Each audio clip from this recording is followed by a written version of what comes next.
We were on the road again, and this time headed to meet somebody that we first met in Base Van almost 2 years ago.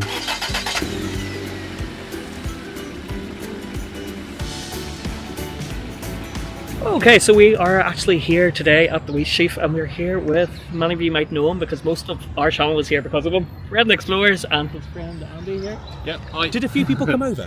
Yes. Did they?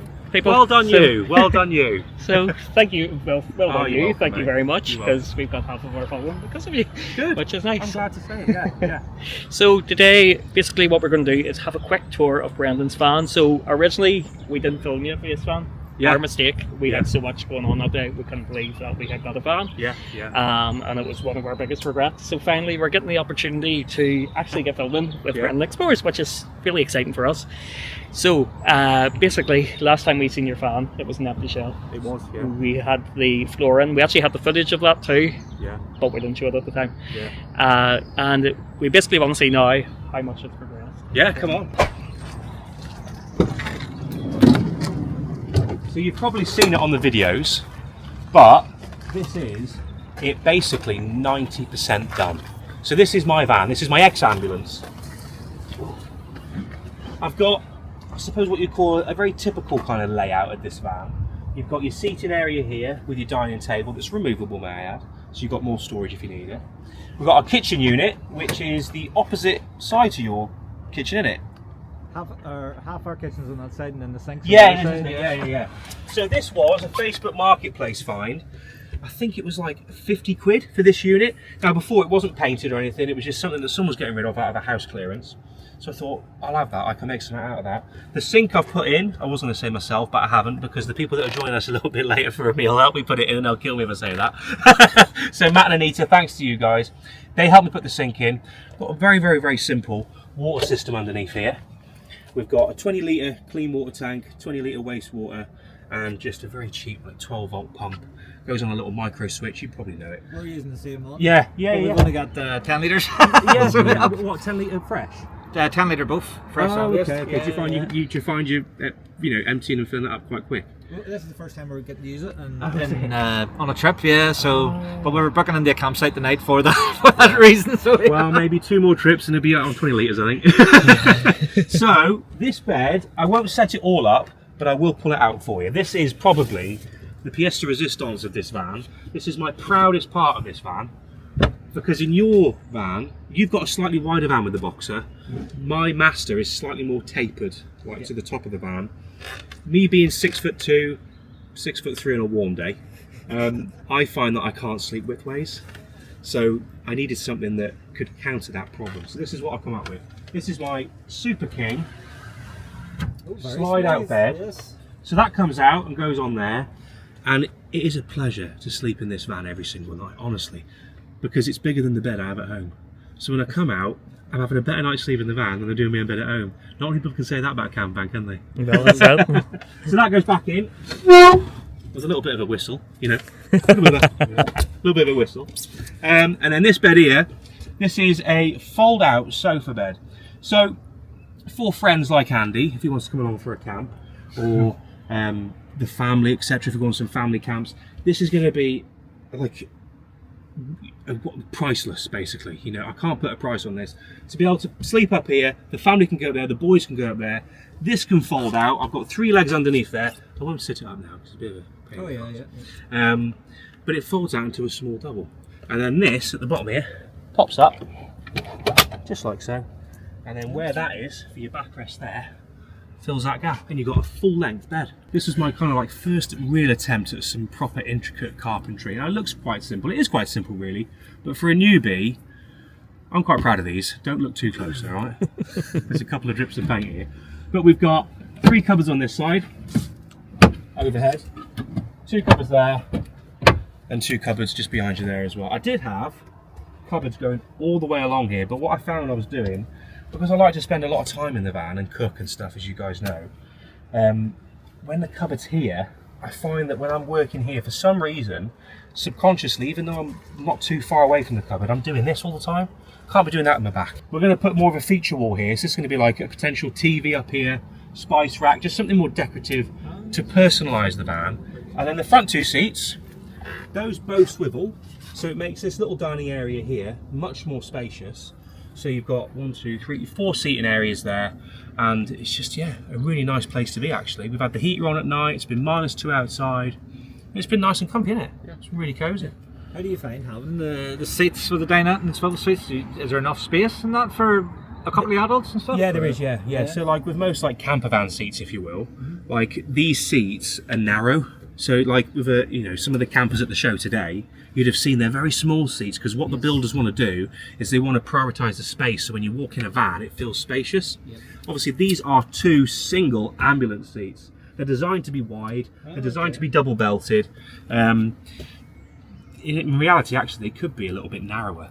You know, if I could get like a proper seating system that's ever so slightly narrower, it gives me a little bit more space here, and I can still seat 2 people. Obviously, when that bed's out, it gets a bit more cramped. Yeah. But you're only doing that when you're sleeping. Yeah. So when we're here, I mean, I can when the bed's out, I've done it before, you've seen it on film. I just step into that gap, and I'm there. But this bed is very rarely out. You know, I mean, to have 2 doubles in a standard camper van, we're not in an A-class motorhome here. We're in a camper van, we're an ex-ambulance at one. So to have 2 double beds that fold out into a small double and a super king, while still having a living area and a kitchen, I've had many a night just, sat back and chilling out. It's lovely. It looks comfortable. Yeah, it's lovely, honestly, mate. It's really, really nice.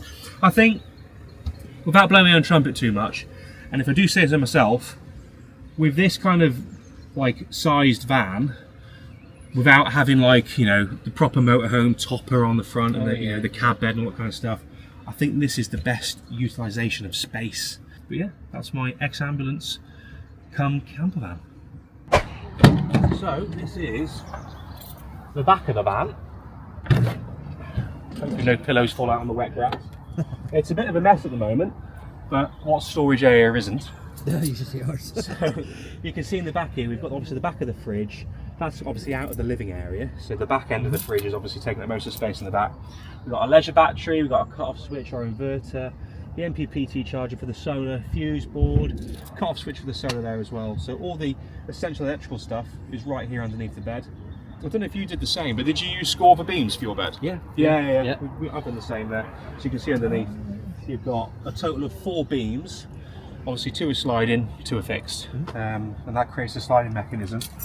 And yeah, I mean, the bed build video, to be fair, is one of the most popular videos on the channel, because so many people were interested in that Scorver sliding design. It was very good, now to be fair. Yeah, when I watched it back, I thought, actually, that's the design I'd want to do, and I think a lot of people probably resonated with that a little bit. I think a few people copied you from you, done it?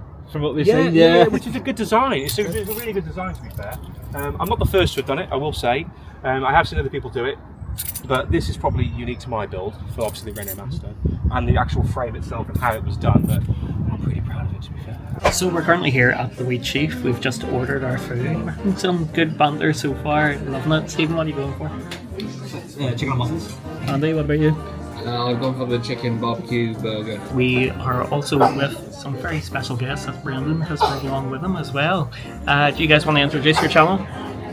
Yeah, we're Matt and Anita, we're alive from 45. And what are you going for today? Just a bit of a healthy salad to start with. A bit of veg. A bit of veg, yeah. just warming up for the mains, as it were, but make sure we leave room for put. Yeah, well, that's it. That's what it's all about. What are you going for your mains? The harvested combo, the 83. Yep, 83 combo, so chicken and ribs. Chicken and ribs. Can't go wrong with chicken and ribs. Brendan, what about you? What are you having for your main? Mate, I'm sorry. No, you're okay. I'm back and I go, oh shit, what am I about? What I'm for the main? Wing and wave combo. So that is half a rotisserie chicken and an 8-ounce rump steak with tempura prawns and some, I want to say an American accent, but I'm going to butcher it, and some horn. So it was time to get stuck into our main course. So this is our first taste of English cuisine on the trip, actually. It is. Be great if I knew how to cook, wouldn't it? I'm glad you came here for it. Yeah. Amazing. This is sound like a really large steak. Like, how do you bend a plate without breaking it? Come on. What did you do? So our mains went down well, and it was time for dessert. You know, What are you going for? this was like because of a child. I'm still trying to be semi-good with mine, so I've went for the pasta and I've went for the cheesecake. Just as high. We're determined to... It has strawberries, it's fruit, yeah. It has strawberries, it's fruit, yeah. And a bit of, well, fresh cream, but you know what, it's going to go down a treat. So what is everybody else got? Let's go around the table. Apple pie sundae. How's it? I'm here. It's good? Oh. Well, Well, I've only had the ice cream so Fudge far, cake. but we are This is like a childhood favourite. This brings me back to my childhood. It's just chocolate fudge cake, brilliant. Are we just torturing you now, Andy? Just... Well, yeah. Every... You sat there thinking, he's got cake, they've got fucking sundaes. I've only fucking ordered toast. So that is it from us for tonight. We want to say a massive thank you to Matt and Anita, Brendan and Andy for making our night extra special and extra fun. We had a lovely night, lovely company and really lovely food. And join us again next week whenever we get on the road, see more fans and go to Stratford upon Avon. So today we're headed towards Stratford upon Avon. Did you know William Shakespeare was born right here in 1564? It feels like I've literally just stepped into a fairy tale. Where are we going next?